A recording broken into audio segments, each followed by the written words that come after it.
The Sodder family home, nestled in the hills of Fayetteville, West Virginia, was alive with the spirit of Christmas. It was December 24, 1945. George and Jenny Sodder were blessed with 11 children. Their home buzzed with laughter and anticipation. As the winter night deepened, 5 of the Sodder children begged to stay up past their bedtime. They yearned to continue playing with new toys. Reluctantly, Jenny agreed. She tucked the 5 youngsters into their attic bedroom. Soon, the house fell silent. A sharp ringing pierced the night. Jenny woke to the smell of smoke. Flames engulfed the house. Panic surged through her as she screamed for George. Together, they scrambled to save their children. 4 escaped into the night, terrified but alive. 5 remained trapped inside the inferno. George frantically searched for a ladder to reach the attic window. It was gone. He tried driving his truck closer to the house, hoping to climb atop it. It wouldn't start. Every attempt to reach his children was thwarted. Desperate, the parents could only watch as flames swallowed their home. Firefighters arrived hours later, delayed by the holiday. By then, the house was a smoldering ruin. George and Jenny clung to the hope that their 5 children had somehow escaped. But as the ashes cooled, a horrifying truth began to dawn. Their children were gone. Days turned into weeks as the Sodders sifted through the debris of their home. They clung to the hope of finding even a trace of their children. But the search yielded nothing. No bones, no teeth, no remnants of clothing. It was as if the fire had consumed them completely. The authorities declared it a tragic accident. The fire, they concluded, was caused by faulty wiring. The missing children, they surmised, had perished in the flames. Their bodies, they suggested, had been completely incinerated by the intense heat.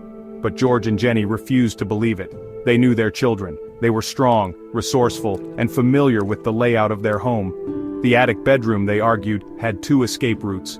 Why hadn't their children escaped? Why hadn't the fire consumed even a single bone? The Sodders were convinced that something sinister had occurred. Their children, they believed, were still alive. The fire, the Sodders soon discovered, was only the beginning of the mystery. Strange occurrences had plagued the family in the months leading up to the tragedy. A man, they recalled, had warned them about the house's electrical wiring. He had ominously predicted that the house would go up in smoke. Another man had tried to sell them life insurance, becoming agitated when they refused. Then, there were the sightings. After the fire, witnesses came forward claiming to have seen the missing Sodder children. A waitress in a town miles away reported serving them breakfast the morning after the fire. A woman swore she saw the children in a passing car. Each sighting, though unconfirmed, fueled the Sodders' hope that their children were alive. Years later, a mysterious photograph arrived in the mail. It showed a young man who bore a striking resemblance to one of the missing Sodder boys. On the back of the photo, a cryptic message: Louis Sodder, I love brother Frankie. Elil boys. A 90,132 or 35. The Sodders clung to this new lead. Was this their missing son? And who had sent the photo? Decades passed, and the mystery of the Sodder children deepened. Theories abounded, each more unsettling than the last. Some whispered that the fire was no accident. They pointed to the missing ladder, the truck that wouldn't start, and the suspicious men who had visited the Sodder home in the months before the fire. Had someone deliberately set the fire to cover up a more sinister crime?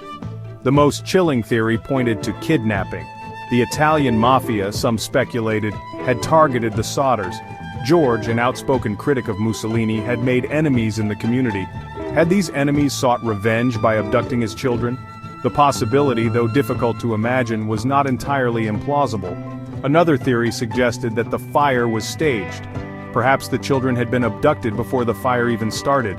The blaze, then, was merely a diversion, a way to throw authorities off the scent. This theory, though lacking concrete evidence, offered a glimmer of hope. If the children had been taken before the fire, they could still be alive. The case of the Sodder children remains unsolved to this day. No arrests were ever made. No definitive answers were ever found. The Sodders spent the rest of their lives searching for their children. They chased down every lead, followed every whisper, and pursued every dead end. They erected a billboard with pictures of their missing children, offering a reward for any information. They never gave up hope. The mystery of the Sodder children continues to haunt us. It stands as a chilling reminder that even in the heart of a loving home, tragedy can strike. It is a testament to the enduring power of hope, even in the face of unimaginable loss. And it is a stark reminder that some mysteries may never be solved.